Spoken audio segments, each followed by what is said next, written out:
Oh, you Republican presidential candidates, how did it get to be such a train wreck? So many moments. We think it's only fitting that we give you the stars on 45 treatment. Herman, I love you, brother, but let me tell you something. Okay, Libya.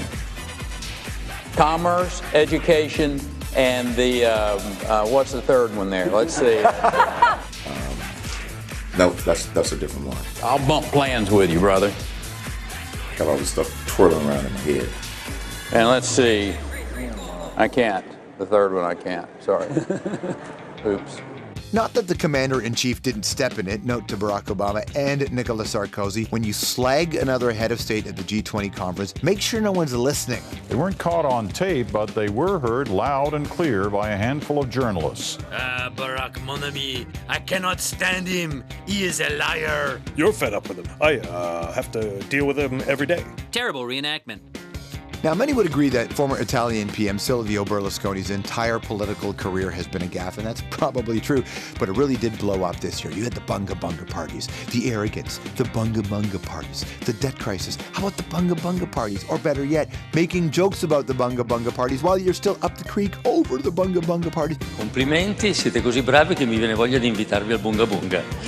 It's hard to believe that not everybody loves that guy, hey, like a certain friend of our show. What would you make for a Silvio Berlusconi? Anything that's a natural laxative. Meanwhile, here at home, it was a tough year for former Liberal leader Michael Ignatieff. You don't want to kick a guy while he's down, but at the risk of doing just that, here's a little pearl from this spring's Rise Up campaign. Iggy and Nardwar. Take it away, fellers. Thank you, Mr. Ignatieff, and doot-doodaloot-doo. Doot-doodaloot-doo. Almost doot-doodaloot-doo.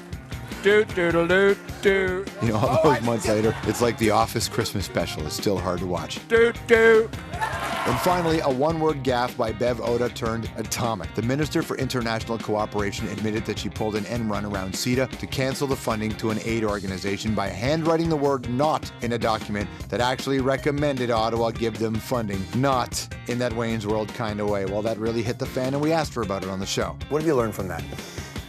Pay more attention to actually the paper and the forms. Thanks for the memories, friends. Hopefully the Mayans are all wrong, and we're here to do this again next year.